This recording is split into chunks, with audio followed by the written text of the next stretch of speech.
to be the output. So, yeah. Oh, fair. How are you? Well, it's good until then, until that game. Yep, fair. What about you? Yeah, all right. I went and watched Black Panther last night. Was very good. Okay. Very good.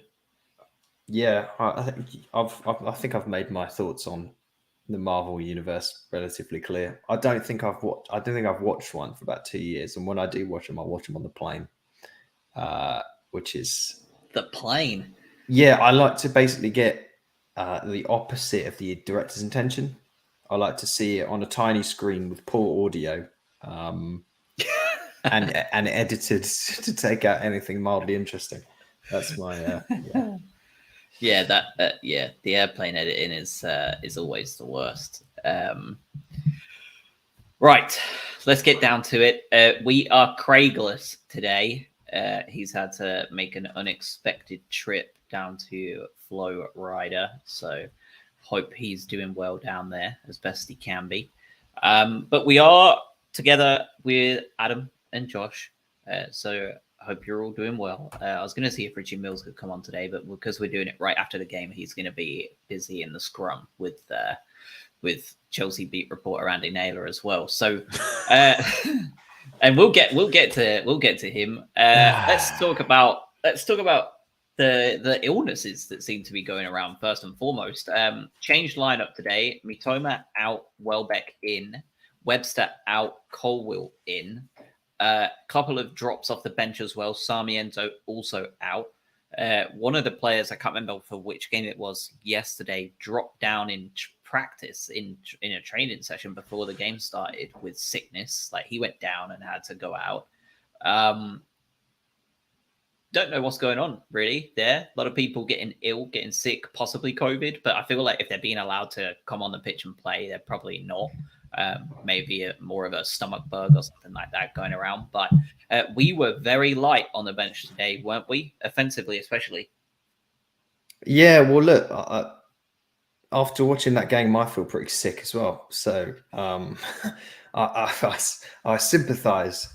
Yeah, God, I don't even know where to start with this whole thing because this isn't my approach here. Is I'm not going to be particularly upbeat. I'll be honest with you. So apologies, everyone, if you're looking for oh well, we're seventh in the league going into the winter. I get all that. We will obviously talk about the midweek game because incredibly impressive. And I know last time around, I think I said I don't care about the League Cup. Now, the League Cup is the most important trophy you could possibly ever win, and it should be the number one priority.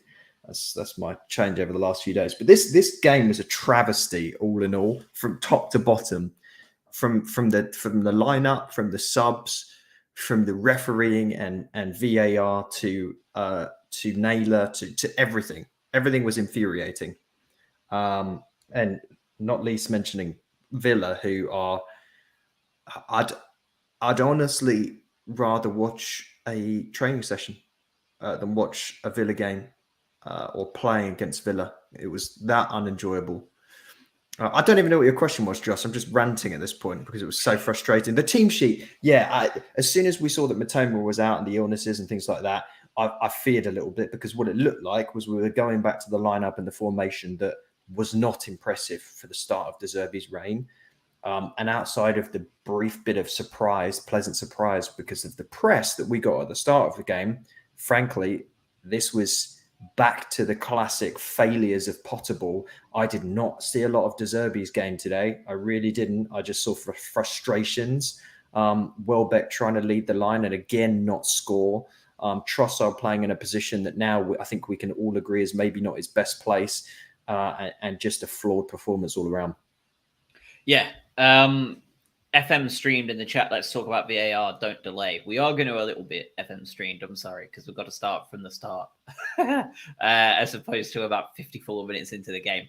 But yeah, we had a lot of people out. Danny Welbeck coming in was horrible.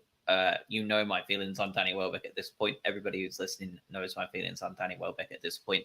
Another game without a goal. I believe that's now 12 appearances and one sub appearance with nothing to show for it as your striker that is leading the line. legit horrific. We're talking like Adi Akinbaye, John Stead levels of quality at this point in time up front. For those fans of our generation, like legit jokes. He is not good enough. His first touch was horrendous. His build-up play was horrendous. He offered absolutely nothing. Undav came on, offered absolutely very little less. But the only thing I think you can give to Undav's defense is he was playing against a back six, whereas Welbeck was at least playing against a team trying to play football in the first half, and he looked abysmal. FM streamed in the chat. First half plan was rubbish. Villa didn't deserve that win. I don't get why Lamptey is being left out. That was De Zerbi's worst half of football. It's yes, probably, but how much of it was enforced, right, with the changes he chose to make? I do not want to see Welbeck playing anymore. Within about 12 seconds, we scored a goal and Lallana went down injured.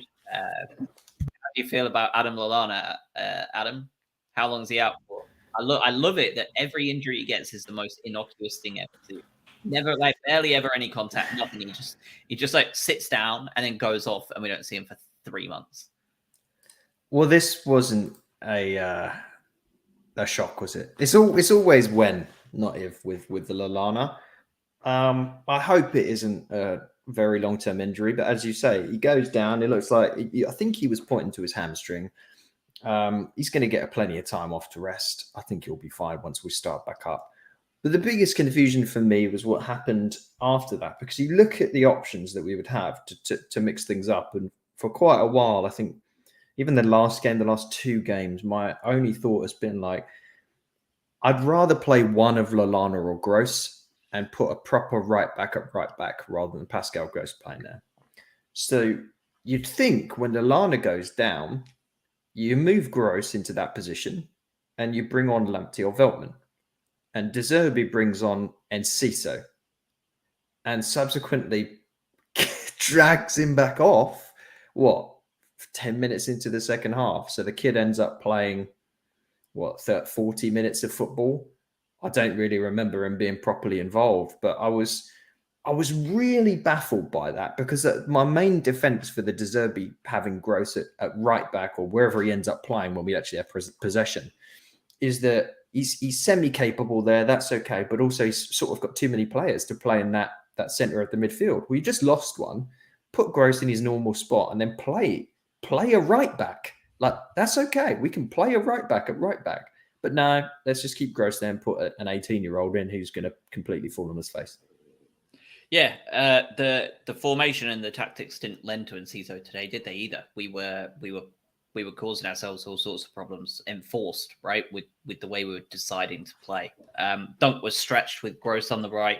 I don't understand why he's playing deep on the right. Start Lamptey and put Gross further up and take off March. Yeah, I thought March was absolutely shit today.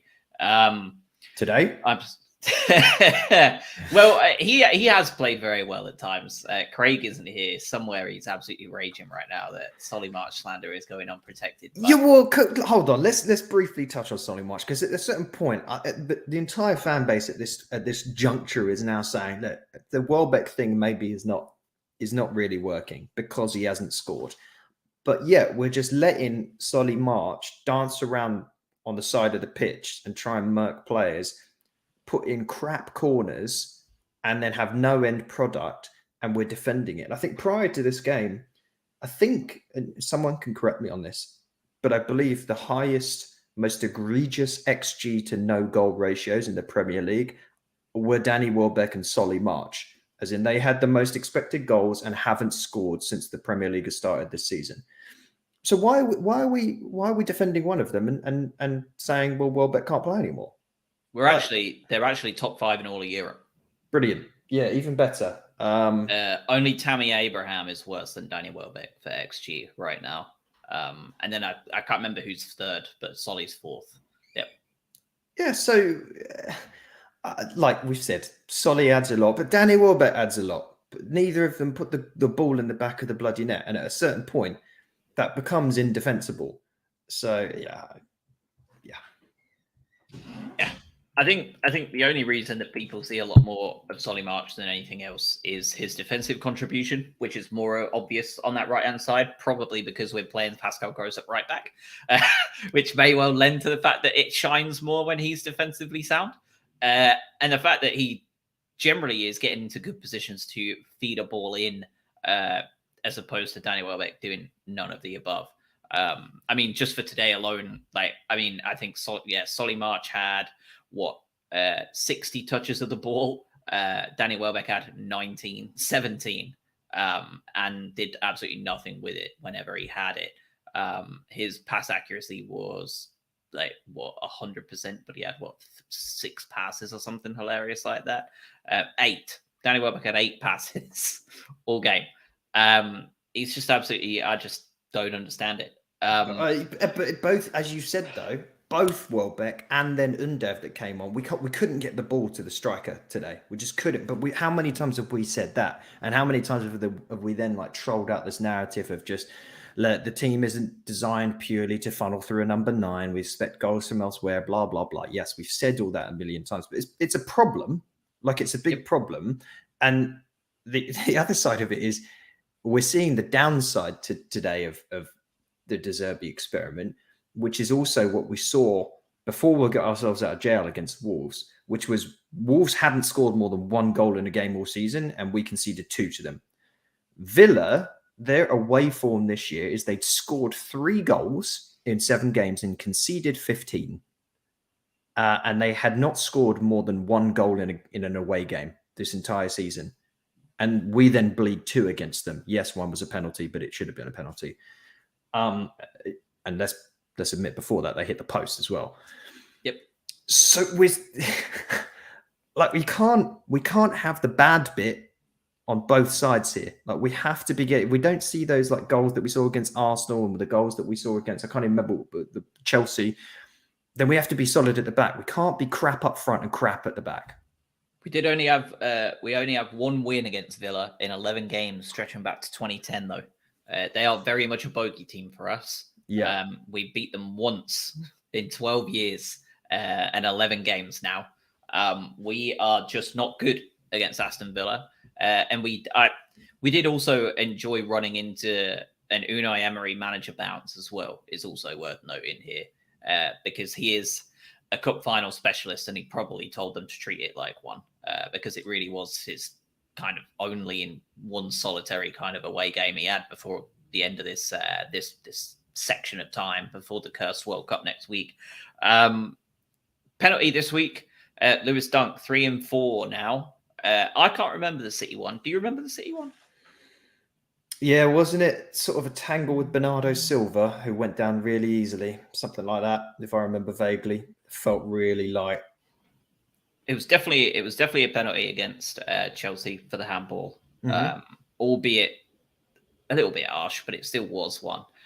Today, based on tackles made today, it wasn't a penalty.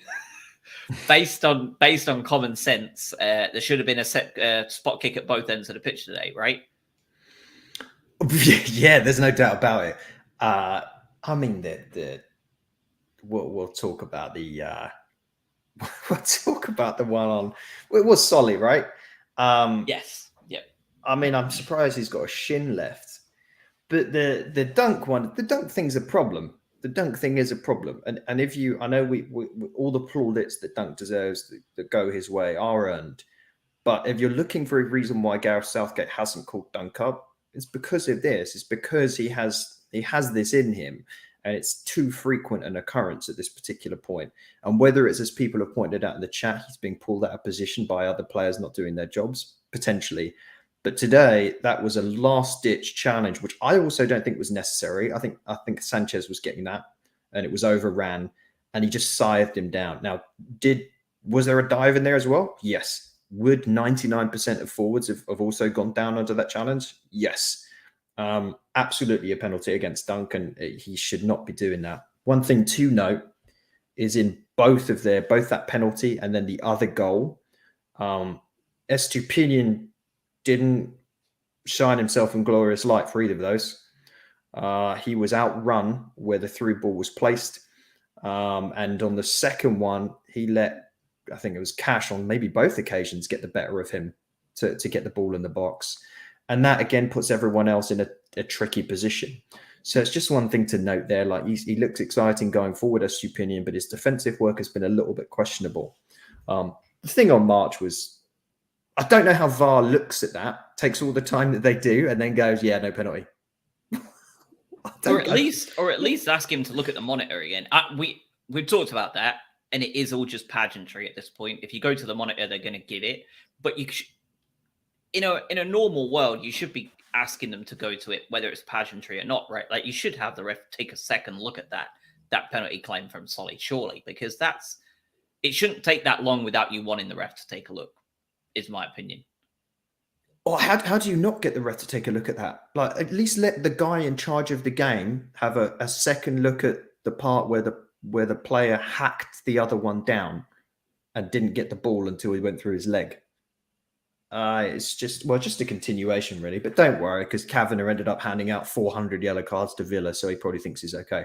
And I'm pretty sure Emi Martinez wasted about 45 minutes too. Yeah, it comes back to the point of the question I've been thinking about for a while. I haven't actually brought it up on the show yet, but let's talk about it. Kavanagh was not in a good position to see that today, to be fair to him. I think he's an absolutely appalling ref, one of the worst in the Prem, which is like, well, it is saying a lot when I think you're one of the worst of like the worst group of people I've ever seen work in a job ever. When I highlight you as one of the worst ones, like that's really bad. But he didn't see that today. You could see from every angle that Kavanagh was not in a position to see that challenge very well at all. So my question, and I've been thinking it for a while, what with the introduction of VAR, what is the purpose of a linesman these days? What is the purpose of an assistant referee? Because every angle, barring the one where it's really close up, and they showed the one on VAR a few times, really close up one of the absolute volley through his leg. Every other angle that's a little bit further out shows very clearly that the linesman saw that very, very clearly. He was quite literally tunnel visioned onto it and didn't move or gesture or do anything. We're seeing that on offside decisions. They're not making offside calls anymore unless they're blatantly obvious. They're not making any calls to assist the referee. They're not playing an assistant referee role anymore. They're not assisting at all. What are they doing? I've not seen a linesman be relevant for a long time. Like I'm struggling to understand the purpose of a linesman. And if this Qatar project of automated offside calls actually works or has some genuine like legitimacy to it, is it not time to scrap those assistant refs? Is it not time to see if some of those assistant refs want to actually train to become proper refs in the middle of the pitch? No, and like repurpose them. Well, you said pageantry around VAR. You can't have pageantry without flags. So I think that's the remainder. They're there almost as they should give one of them on the other side a little trumpet, and there'll be a nice little sort of thing. Yeah, well, you get into these weird phases where like progress is made. I tell you what linesmen are to me. They're like pages. You remember we went through a period of time when people had pages. And like, why have you got a pager unless you're a doctor? And we hadn't fully got mobile phones yet. But it's like, okay, we'll have the pages because they're a midway point between like sending a letter or making a phone call and then mobile phones. Linesmen are just pages. No one's going to have a linesman in 5 years. They're done. It makes no sense, does it, to me? I'm not seeing anything in anything that they do. They're not doing anything. They're just there. This tactical shape, just to add credence to it, before the second goal for Villa, we had just over 50% possession. Our pass success rate was down at 84%. As you said, very much not the De Zerbi ball we have come to know and understand over these last couple of games. Not even the same De Zerbi ball you were seeing with a half-change side against Arsenal, because we do need to talk about some positives here. And that was the Arsenal game. We're going all over the place here, but I thought that Arsenal game, from the highlights we saw, which was only the ones on the Brighton YouTube channel, the 12 minutes or so they posted, well worth watching for anybody who needs to go into this break in a bit of a better mood, if you haven't watched it yet already. But again, no major changes in terms of the idea. I think you had a lot of players very happy to go forward, a lot of fluid football, and I thought we looked a lot better than we did today in terms of everybody seemed to know their job a lot more against Arsenal, and we made 9 changes. And the team looked more organised and comfortable in the style of play against Arsenal at the Emirates than they did today at the Amex against Villa. Yeah, and I know it was the League Cup, and I know the sides were changed, but Arsenal fairly far and away the best team in England right now, right? 5 points clear in the league this point. The difference, what we've seen before, right? When a side wants to come out and play against you, and they had the onus in that game. Statistically, that they had that game, right? But we made the most of the chances that we had.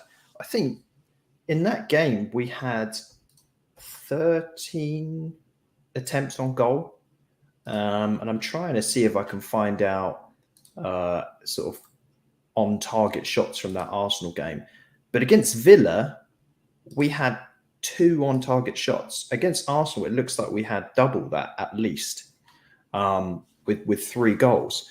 So it's the difference between facing a side that actually wants to play football, which we've long known we do fairly decent against, as long as we don't completely bleed defensively, and then a side that is just going to break or try and play balls over the top and waste time and get bogged down and bog the center of the pitch up like a Villa, which we really, really struggle against.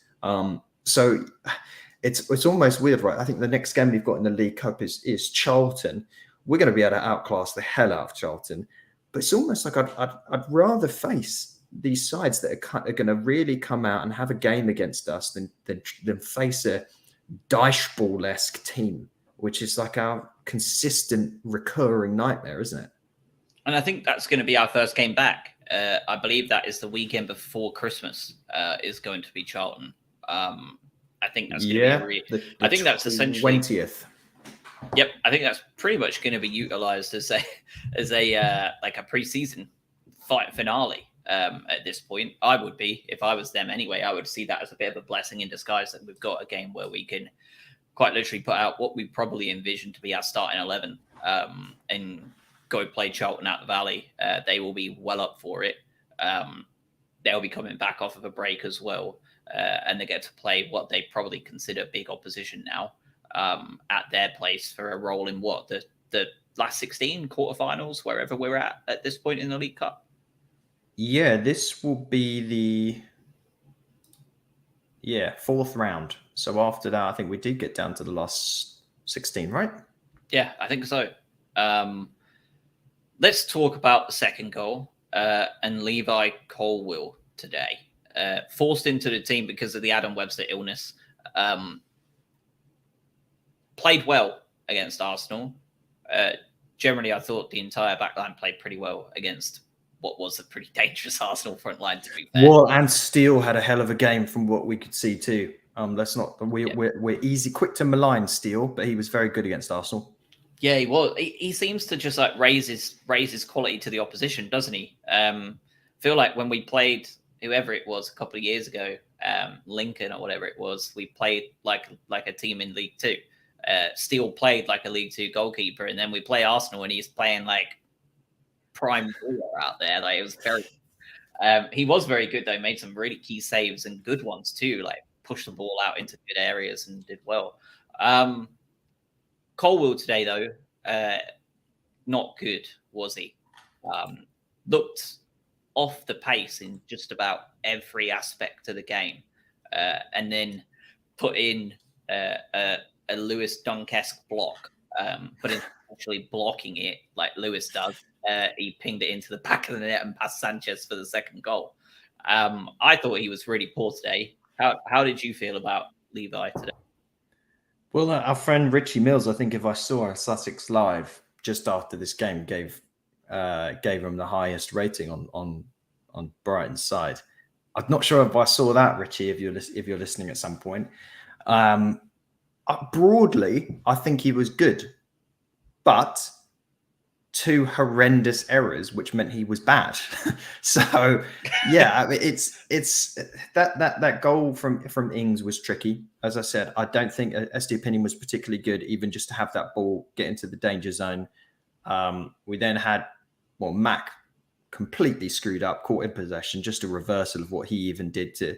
It was him against Douglas Lewis, just a revenge moment. Gets the ball. Ings just completely murks Dunk because he knows Dunk is going to go and dive in and try and get a block, like he's patented Dunk block.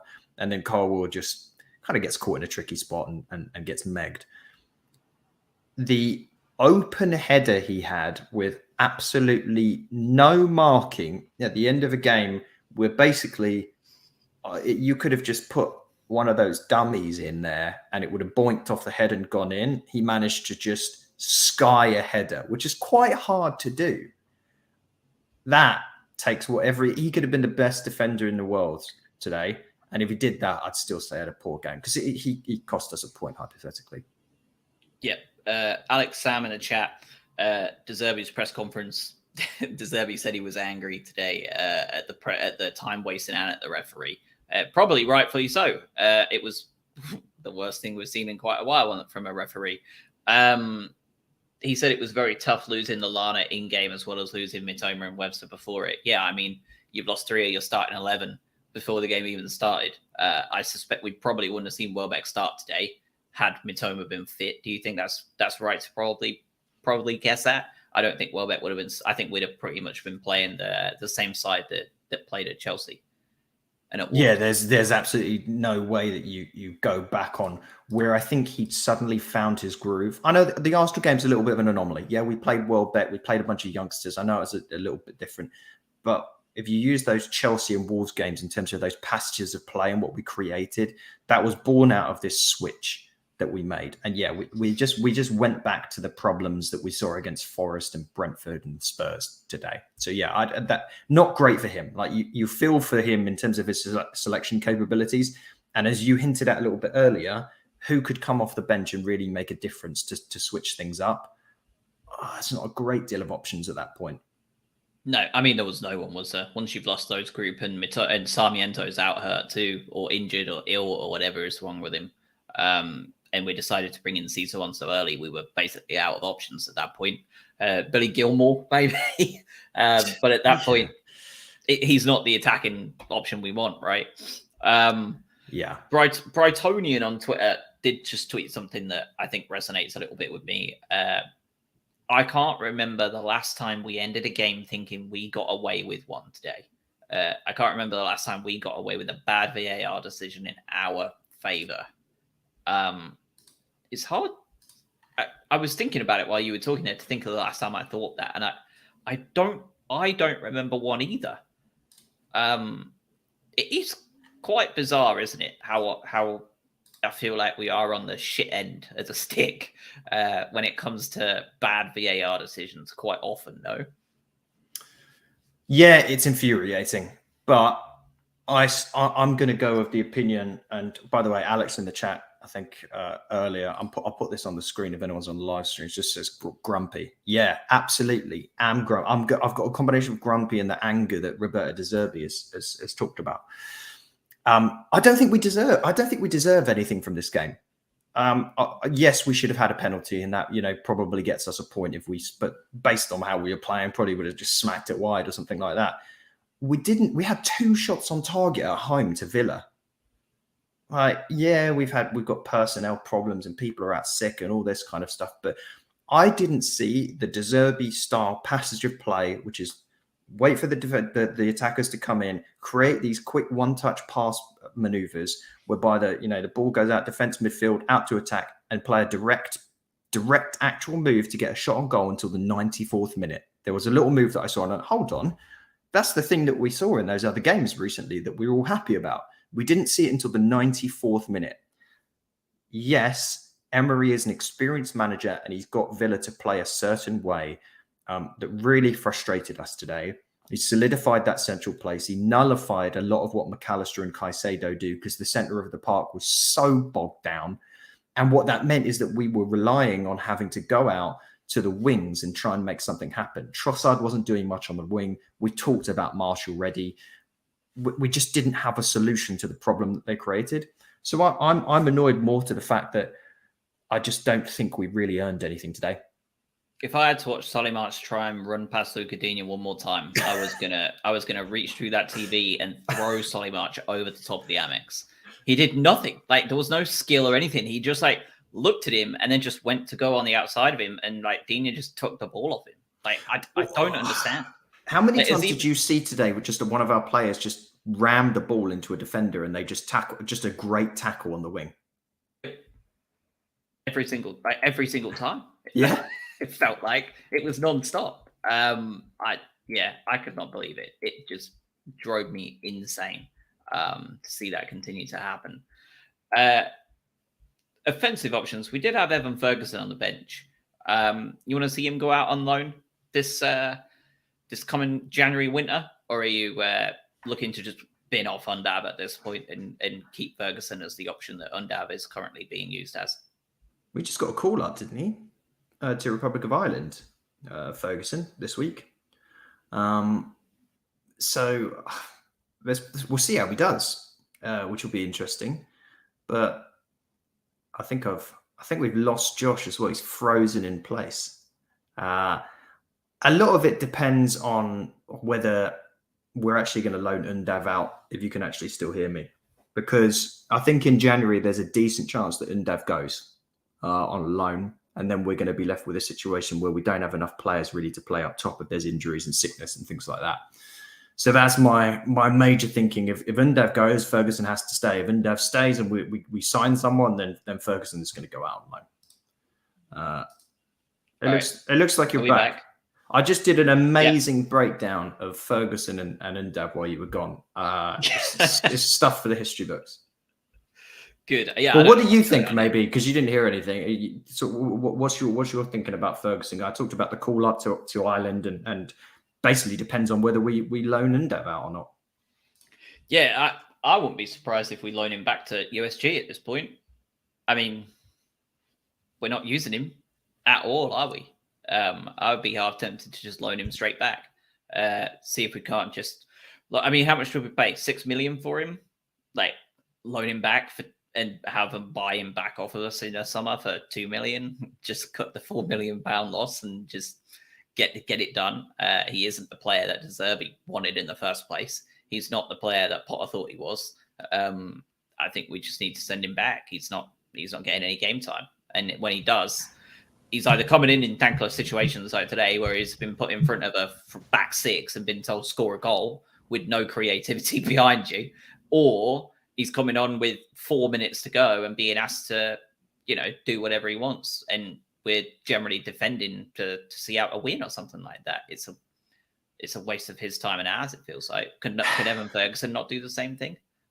Yeah, I mean, you almost want to, and this is the one thing that we've all been collectively slightly frustrated about, is we sort of want to see him in a game where it's going to be a bit more open and just give him some time. Like, let him have a go and see what we have. But clearly they're just not seeing that in training. And at this point, if Trossard is fit and Matoma are fit, then we have to go back to what we were doing before, which is play Trossard in that role. Because what it seems like to me is the number 9 in the system really has to be good at dropping deeper, playing with back against goal and being good on the ball to create other options, as opposed to being played through with a through ball or whatnot, like a traditional striker. And I just think that we don't have the right players that fit that bill. Welbeck tries to play that role, but frankly, Trossard does a better job than all of it. It's not even his real position.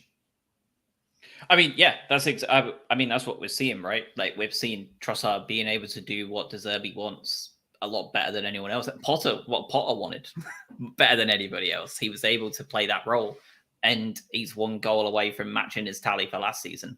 And I suspect if he'd have been playing up top today, he might have got it. Yeah, I think so. But we also we do have to remind ourselves that we are in such a challenging position when it comes to players. Everything that occurred, and I know we've said this a lot, but everything that's occurred over the past few months with players and let's not forget about what happened with Mwepu as well. We're a player down there outside of all the ones that we lost in the summer. There needs to be some topping up, but what we do also need is more direct players. Mwepu was one of those direct players, which we talked about before. The reason why things are going so well with Matoma, despite the fact that he looks like an incredible talent, is he does that direct play so well. He will just he'll go round. I feel confident that he will go round a player and he'll get a ball in the box, as opposed to, I think I know that Solly March is going to do a cutback and try and then go round, and he'll probably play the ball to McAllister on the edge of the box. That's what Solly does. And I think everyone else knows that's what happens. Whereas Matoma is going to cut you down the line. He's going to go in, and the ball is going to go in near the 6 yard. It's going to create a problem. We need more of those players. And I'm hoping that we see that in the January transfer window, because I certainly don't think we have the level of talent there just yet on the bench. Sarmiento and Enciso might be that, but as I think we've probably seen, especially today with Enciso, not yet. Yeah, he came on at a tough time. 4 minutes in, asked to play a role again. It was almost up top alongside Danny Welbeck, and he just didn't look comfortable, did he? Pierre in the chat said last quarter of the match was peak potable frustration, sideways passing and no end product. Yeah, no arguments there. There was no De Zerbi today. It was all potable. Yeah, and speaking of, they will be going into this long old break below us, despite taking everything they could that basically wasn't nailed down at the Amex Performance Centre. Chelsea will be going into this break below Brighton and Hove Albion. And depending on this result, that we're the final game of the kind of the first part of this season, with Manchester United and Fulham. If Fulham were to win, they would obviously go above us, but they're currently 1-0 down, which would put us finishing up in 7th going into that final, this final game coming in. Southampton next. They've just appointed Nathan Jones, someone that I know the Albion were like low key looking at once upon a time, way back when, and obviously he's got a hell of a job to do at Southampton. Do you think that was a good appointment for Nathan or for Saints? I know it's the Brighton podcast, but he is a ex-Brighton, just about everything, player, assistant manager, just about all of the above. What do you think about that maneuver? Obviously, I think when he went to Stoke, it was a horrible choice. Southampton, though, what do you think? I have no idea. It's so hard to know with them, isn't it? What he did? Didn't he do Luton, Stoke, Luton? Yes, similar the Eddie Howe process. Yeah, I hope he's awful. I hope he's absolutely awful when it doesn't work out. But Southampton for quite a while have been, the Hasenhüttl thing has been so weird because they've been such an enigmatic side. They've really embodied him as a manager, where they're capable of incredible stuff, and then they're capable of the most embarrassing crap you've ever seen. Case in point, some of those like historically bad losses. But they've also really, really, really suffered from selling off their players and then not backfilling with good enough replacements. And their fabled academy and smart scouting network, it takes time. And you go through these rebuilding processes, which they're in right now. Younger team, some of the old guard have gone, some of the talents have gone. So I think he's going to be given a fair amount of leeway. I don't think it's, he comes in and doesn't do a particularly impressive job. I think they semi-expect that just because they haven't pushed the club further along at this point in time. The biggest risk for them, though, is have they put enough in to actually keep him safe? That's my biggest concern too. I wonder how long he'll be given if they're still in that bottom three come April. I wonder how long it takes before they're on the phone to a certain large Samuel Allardyce.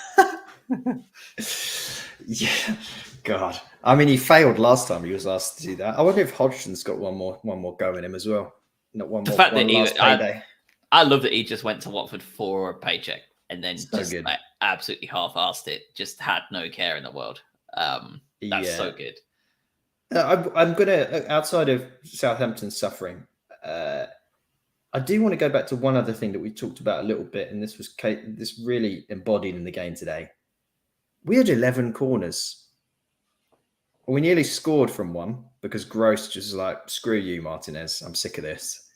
Outside of that, Solly took 2 at the end of the first half that went straight to the first man, but not even like on the verge, into the guy's chest. This is a big constant problem because at a certain point, have we scored from a corner this year? Other than the own goal against Chelsea. So technically, no. I don't understand it because we've got players that can, well, maybe not Levi Colwill. We've got players that can head the ball, and we've got dead ball specialists between Gross and McAllister. And I'm still not sure why March is taking corners. Something has to happen there. I think Duncan Webster's XG combined is about 2.1, and almost all of it has come from set pieces. And they have got 0 goals between them.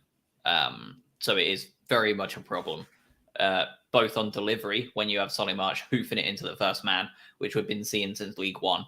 And then when 2 defenders who used to be very good goal scorers are now not scoring anything at all. I don't know what has changed there.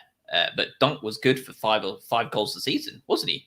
I remember expecting a goal from a corner. Now, if one went in, I think I'd fall off my sofa.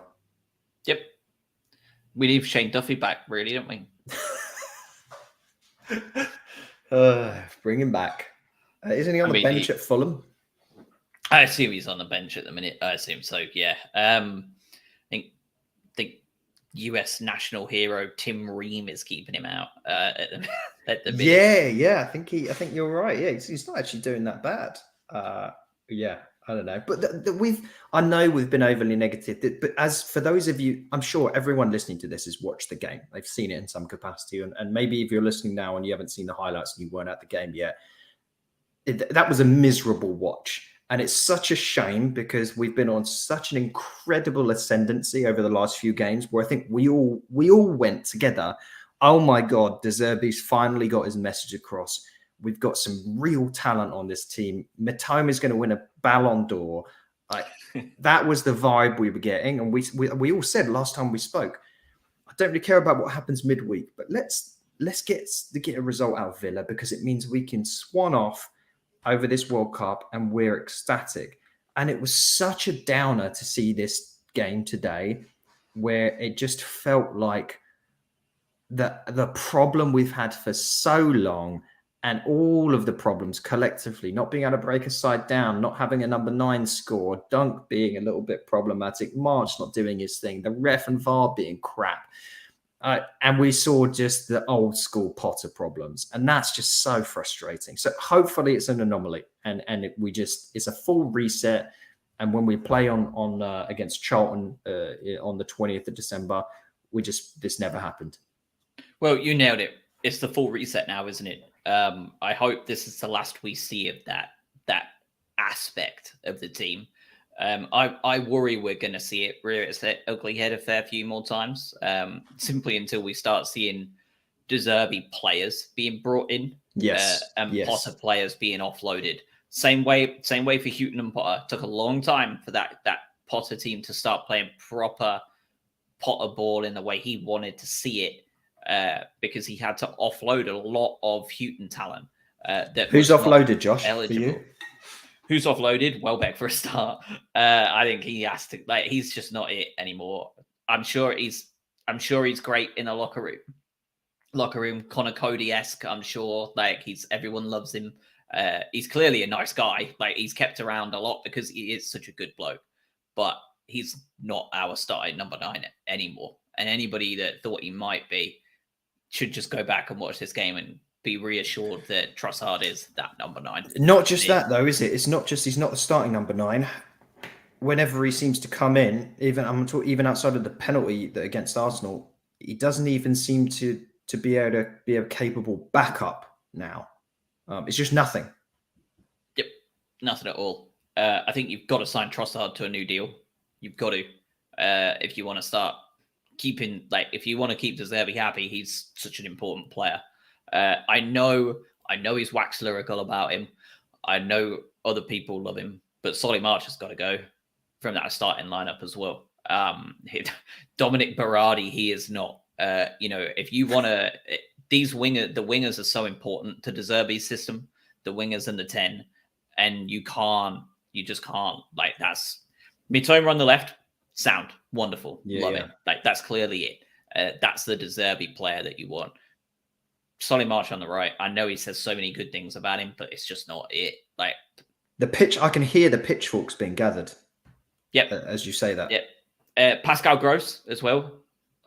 One of him or Lallana is not it either. I think you've got to get a younger number 10 in there. And I'm really talking about them as 10s because I know we're playing Pascal Gross at right back, but that is not a long-term prospect, I think. So I think he's probably on the cut list. He doesn't fit into the intense pressing that De Zerbi wants and the high energy. And I love him, but he's just not that anymore or ever was. That's just not the player he is. It's the same way Glenn Murray wasn't able to do the kind of peeling off and beating players for pace that Potter liked to tear up the lines like Welbeck was doing. So I think that's your first list: Gross, Lallana, March, and whoever, and Welbeck. There's your first group that are probably offloaded from De Zerbi. And I think you replace 3 of those 4 with actual players that are coming in from the outside. I'm not sure which one's going to lose out, but I assume Webster probably too. Not at his best this season. And De Zerbi has a very, very specific style of centre-half he wants. And if you're only going to get the leeway to get rid of one, it ain't going to be your captain, is it?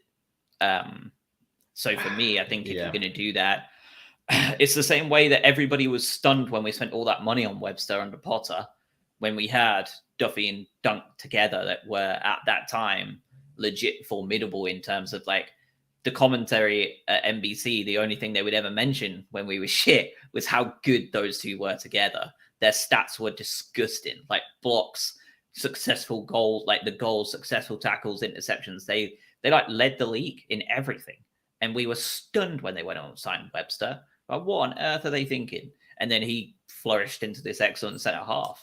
And I feel like we may well feel the same way when we splurged £12 million on a centre half from Italy or Shakhtar in the coming months. I can see that being a position we look at, and that again is a spine, right? It's a spine. Your number 10, your centre back, and your number 9. I mean, there's your spinier side right there, and that's exactly what I think De Zerbi will target. What about you?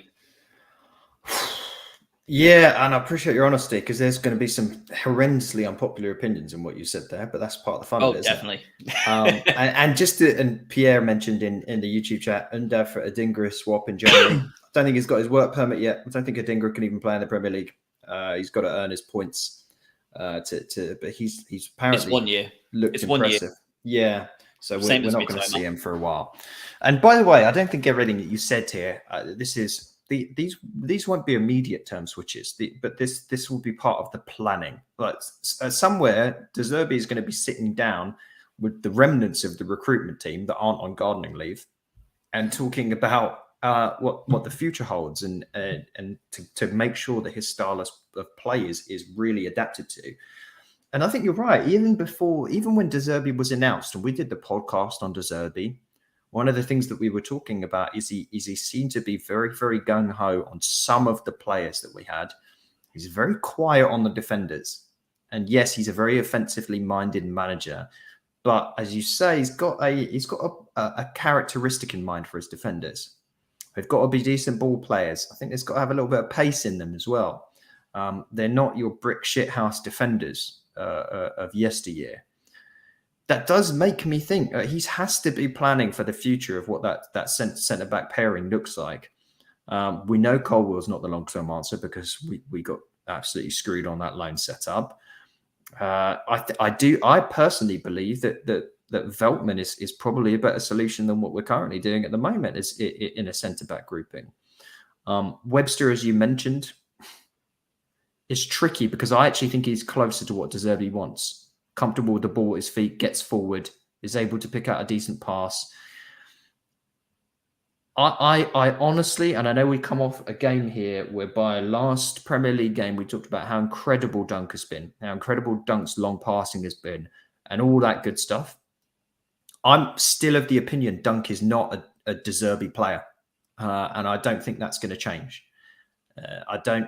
He would create chaos if that change were to be made. But is there going to be some succession planning? I think so. And I broadly agree with the others. I think he likes Lallana a lot, though. But we've seen today what happens when you put all your cards on the Lallana side. You can't. You have to have adequate replacements. I'm all about just making sure we've got direct players. Everything that we've been obsessing with Mitoma over, you have to create that elsewhere on the pitch. And right now, outside of him and Trossard, you don't have it the further you go forward. The good news is you've probably got the two most important positions in De Zerbi's system. You've got an amazing pairing. McAllister and Caicedo, providing you can keep hold of these, and we know Mac has just signed a new contract, question marks around Caicedo. You couldn't ask for better. Really, can you? You've got Mitoma, you've got Trossard. It's only a handful of replacements here where you need to start thinking about how can we get some more that are a bit more direct. And I think you kind of nailed them, to be honest with you. It's someone new up top, as we talked about a lot, and it's someone on that right wing that isn't named Solly. Yep. Let's look at because he only had one window, so let's look at De Zerbi's transfer window at Shakhtar Donetsk. They were a team that are obviously the best in Ukraine, barring I think it's Dynamo Kyiv maybe as well. Yep. So they are a team that are essentially your Man City, Liverpool type team, right? They are expected to beat 18 of the 20 teams in the league. His first couple of signings in the 1, 2, 3, 4, 5 of them he made a centre half was his first signing of the window, right back, 2 wingers, and a striker. Yeah. I mean, that's what we just said, wasn't it? Yeah, I think he's. I was going to say I think we've got plenty of right backs, but he doesn't want to play any of them. No, clear, and it's been a while now. He's obviously not happy with whatever that is being shown there. He's happy with Purvis though. Well, he's starting to play Lamptey on the left wing back now, isn't he? Yeah, I don't know what's going on there. But score against Arsenal, to be fair. But and he was good all game apparently. Like from what I mean, the highlights showed him to be integral just about all the way through, but he was excellent the whole 90 minutes or whatever he ended up playing from. He's great against a side like Arsenal and flounders completely in a game like today. Yep. Well, that's what De Zerbi went for. That's a Shakhtar side that you would expect to comfortably coast past most teams in their league. 2 of his first 5 signings were defenders. He knows exactly what he wants on that team, and he had no reason to go for defenders for Shakhtar Donetsk.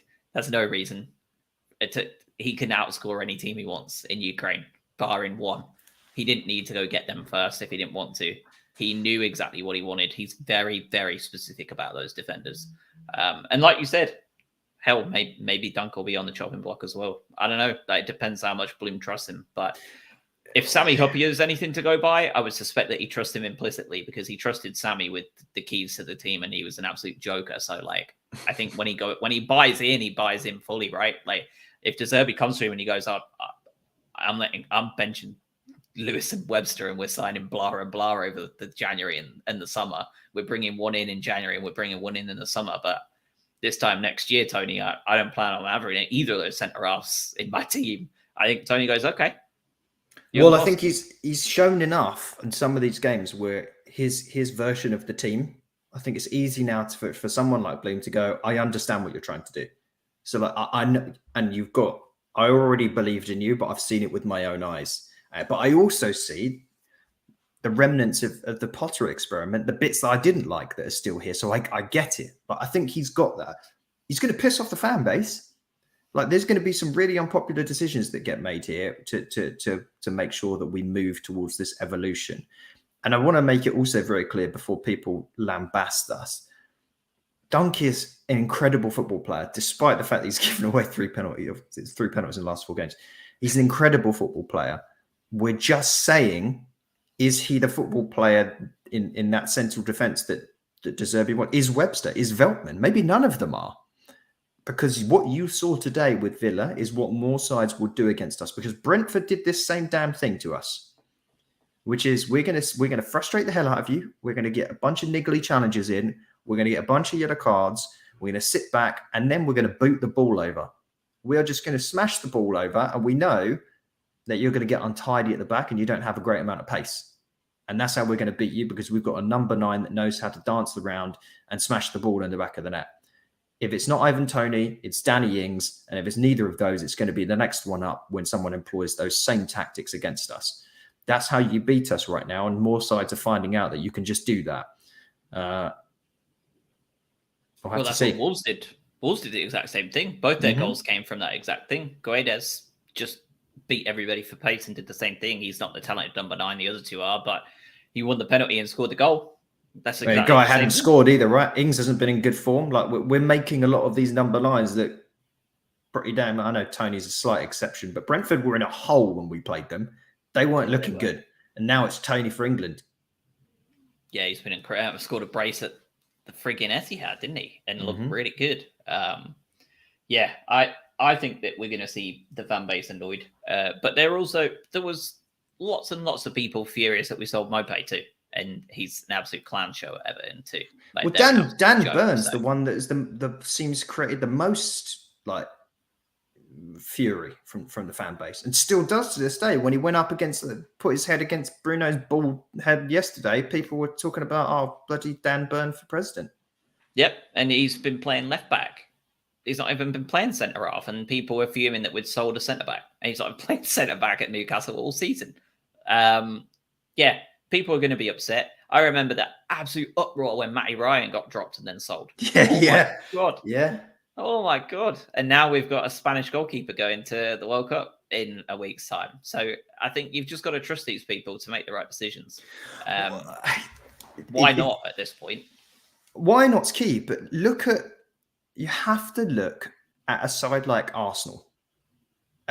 Think how much abuse Arsenal and Arteta have been given over the past 2 to 3 years. They were made a mockery of, like, trust the process, all this. They were derided. When they signed Ramsdale, everyone went, you guys are stupid. You had capable keeper. Now it's about, well, should Ramsdale play over Pickford for England? Everyone was laughing about them for Ben White. Ben White's on the bloody plane to Qatar. And their side, Aubameyang, you get rid of Aubameyang, you can't manage Aubameyang? Idiots. The other guy, the French guy up front that they just moved on as well, I can't remember his name at this point. They completely changed the outlook of that team. They were mocked for it, and they played like crap for a while. And now what do you think the fans are saying? Yep. I mean, they're also the youngest team in the division now. How scary is that? They've bought into that Arteta system. They've worked hard for it, and now they're top of the league with 5 points, and they're the youngest squad in the league right now. I mean, that front, Gabriel Jesus, Martinelli, and Saka, they're all pretty young. None of them out-and-out goal scorers, but they know how to go around a man, and they know how to bring in the play and play the way Arteta wants them to. We can create a Diet Coke version of that. Last thing before we nod off, Andy Naylor. Let's just talk about Andy Naylor. We've got to because this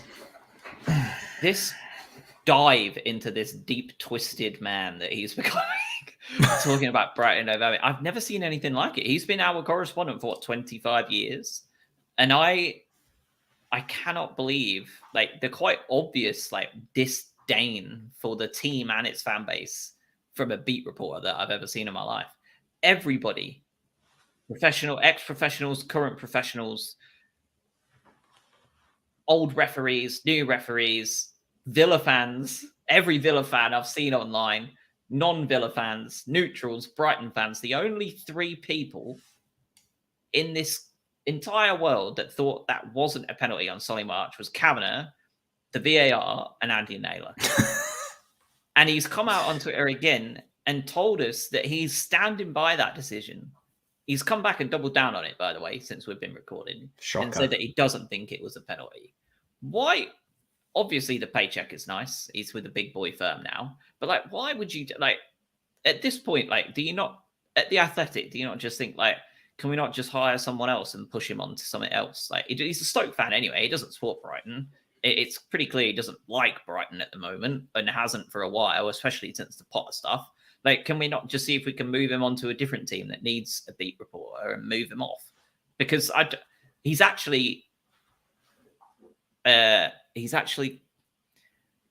like just not good for the community at this point, is he not? Like, he's actually like actively negative for the Brighton and Hove Albion community as a whole.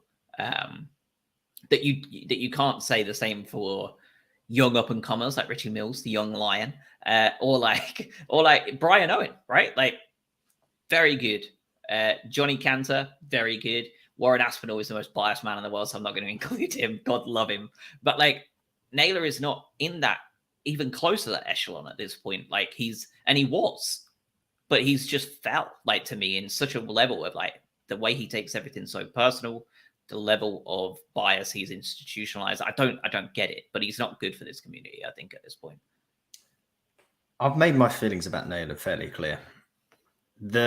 What he reminds me of is when my main reference point to this is movies and TV shows. When a character in the show can't afford a real lawyer and they get the court-appointed one, where they're like, not really on your side. Public defender. They're doing a job and they're like, technically they're helping and they're going to speak out for you. But you're like, you're not really on my side.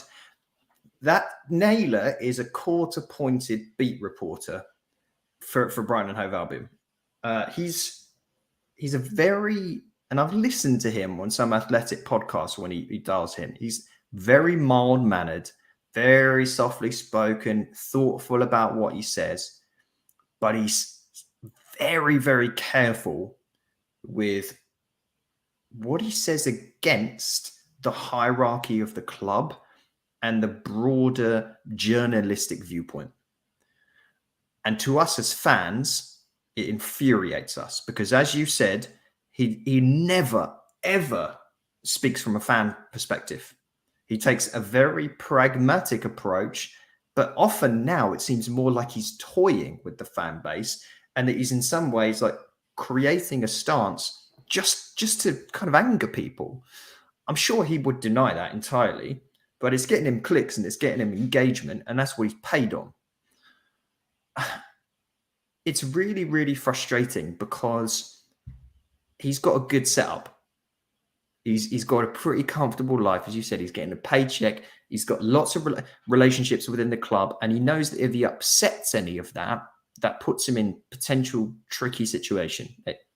This good thing stops happening. When's the last time you ever heard Naylor come out and say something against the club? Like, oh, we're not doing this well, or they should have done this.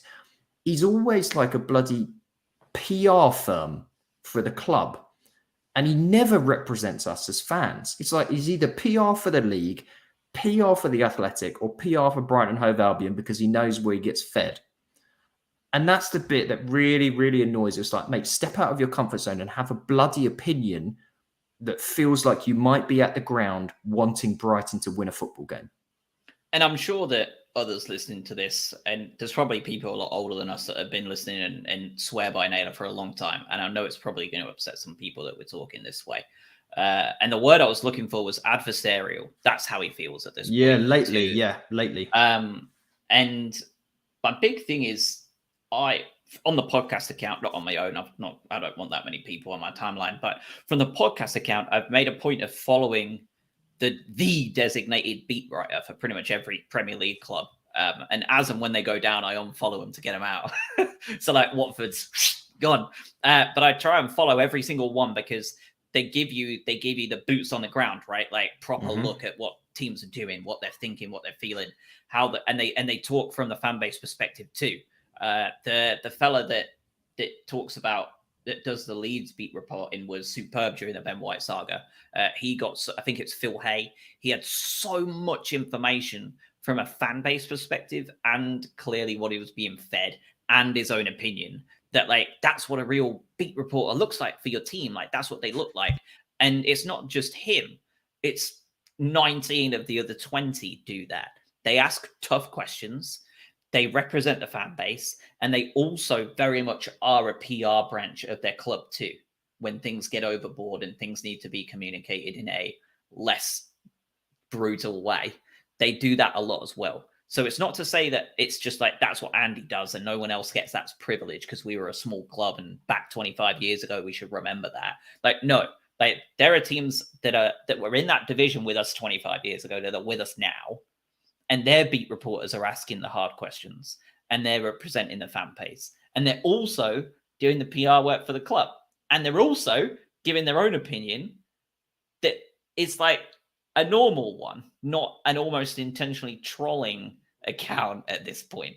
So for those listening that are like, well, you know, he's just doing his job. Maybe that's how the Athletic run things. They're not. It's not how they run things. He's the only journalist out of all 20 Premier League clubs that does his job in the way he does it. And it's when you have all 20 of them on a Twitter account and they all pop up, especially after your 3 p.m. kickoffs, it is alarming how different his reporting looks to everybody else's. And I would never have noticed if I didn't have this podcast. Why would I? But doing it and doom scrolling after a game, like it's so clear how different his approach to his job is to everybody else's. And it's the lack of passion, and it feels like he doesn't want to do it. I do. Yeah, there's beat reporters out there that I think would try their hardest, as you've said, that if they were told they weren't going to get paid anymore to do their job, they'd still want to do it. Naylor would be in Benidorm. There's no way this guy's sticking around. The positive with Naylor, if we want to put a slightly positive spin on this, is when he tweets something about a rumor or a player, you can trust it 100% because someone's texting from the club to say this is the truth. So at a bare minimum, what Naylor's good for is what the club's thinking when he writes articles or he puts something out. I think there was a rumor about was it Facundo, the Ecuadorian, the other day from the MLS? Cifuentes. Facundo is the one we've signed, the lad from Rosario. Cifuentes. Thank you very much. Cifuentes, he plays at LA or one of them. Well, he's gone now though. He's out of contract. He's bounced. He's already moved over to Europe. And the rumor mill was circulating about him. And then Naylor just comes out and goes, yeah, they don't want any more Ecuadorians. Don't worry about it. And kills it. And then it's not an option for us because Naylor's the truth in that regard. But it's like he's too embedded there. Whereas you've said, do the press release for the club, be the honest, be the guy that is always the arbiter of the truth. But give us a bit on the other side as well. Have the fans' perspective a bit. And this is where you got a little bit agitated, and some of the other fans did earlier in the week, where Potter came out and was like, if I wanted an easy life, I would have stayed at Brighton. Yeah, because you get lobbed the easy, bloody questions from Naylor in press conference. It was like, oh, do you think you're going to start Grace next week? Yeah, brilliant, Nandy. Superb. and he was flabbergasted when De Zerbi starts telling him his lineup too, which is it's my favorite part. Where he's like, yeah, Steele and Sarmiento are starting against Arsenal, and everyone's like, what? Like, are you allowed to say that? Yeah. He doesn't care, does he? Let's finish on a positive note. We are still 7th in the Premier League going into this gap.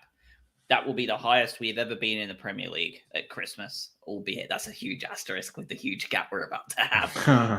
But nonetheless, we played a shit ton of we've packed in a lot of games in this first couple of months, more so than normal, right? So we've done very well. Fulham are still losing to Manchester United, and without Mitrovic, I probably don't see that changing much at all, given how important he's been for them. We have a young manager, very exciting young manager, that is already starting to get his DNA embedded in this club. And we will be 11 days away from the transfer window opening when we kick a ball again. We will be 7 days away from the window opening when we kick a competitive ball again in the Premier League. We are going to have a lot of players coming back from a World Cup. We are going to have an awful lot more that didn't go at all, with a lot of rest and a lot of time to train under De Zerbi. There is every reason to be very excited about this team coming into Boxing Day onwards. And who knows, maybe there really will be a small cup run going on here too, because Charlton are very beatable. And we are going to be in a position where, barring Caicedo taking like Ecuador to the semi-finals, like we should be keeping the majority of our players in this window, and we should be bolstering this team as well with De Zerbi's first real signings. It's an exciting time to be a Brighton fan. Well said. There's no doubt about it. And look around the league. Unless you're even if you're an Arsenal fan who are ecstatic with we just smashed them out of the League Cup 3-1.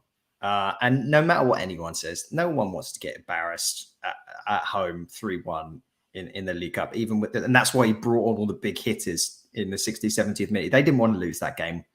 They just wanted a bit of an easy ride. But outside of that, I don't think you've got anyone in this league, bar Newcastle fans and that sleazy setup that they've got going on now, that's really like truly should be happier than we are. Man City just lost at home to Brentford, and Haaland's somehow not a god anymore. Who knows what Man U are about? Chelsea, Potter's head is being increasingly called for at Chelsea. They haven't won a game in 6? There's challenges all around. You've got crisis talks at West Ham, at Everton, everywhere. It's all going crazy.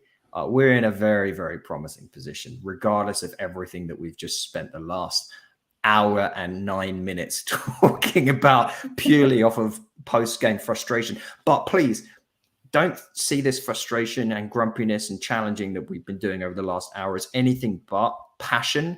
Think of us as the anti-nailers. We could have come into this and just given you a message of just everything's going to be fine. Brighton have never been higher going into Christmas break. We're all great. We don't need to make any wholesale changes. We could have done that, but that's boring. And you can just go to Nailers' Twitter account if you want that content. Yep. Well said. And I see that FPL Rich on Twitter is already piling on our comments as well. So it's not just us. I mean, the ratio on that not a penalty tweet was just outright. I've not seen anything like that since Kanye West was tweeting. All right. Have a wonderful break, everybody. Whether you are choosing to boycott this World Cup or not, good for you if you are. Fair play if you're not. I would love to, but I don't have that self-control. I admire anybody who does. I will be watching every game I possibly can. They are, especially for the East Coast Seagulls, they are like prime time. The minute I get up for work in the morning to come downstairs, open up my laptop, turn on the game 1, game 2, game 3 before the wife even gets home, sorted. My whole day is just going to be World Cup. Whether you're supporting England or not, have fun. I despise Southgate. I would love to see Ecuador do well, Japan do well. And if you don't like it all, just F it all off and just enjoy 6-7 week break, just like the summer. Do whatever you did then, but in the cold or in like whatever you want to do. And we might do another pod. I don't know. I don't know what the podcast looks like.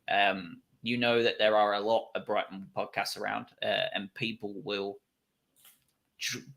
just absolutely grind out content, the younger podcasters, because they absolutely just can't help themselves. So if you really want Brighton content, I'm sure that there will be a lot of it from your Seagull socials, your teams like Brighton with Richie Mills, your Albion Obsessed. Go listen to them if you want to.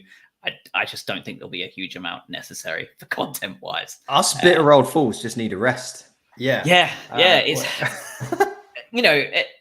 we will do a pod based after the group stage, I'm sure, based on some of the teams that we've watched, because we'll be watching a lot of Mitoma, a lot of Ecuador. We'll probably do a podcast post-group stage, and that'll probably be a lot until Charlton. So have a good time. Be safe out there.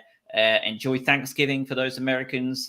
Enjoy everything else that comes in between now and December 20th. It feels like ages away, but with a World Cup in between, it will fly by. Cheers all. Have a good one. Enjoy. We'll speak to you on the other side.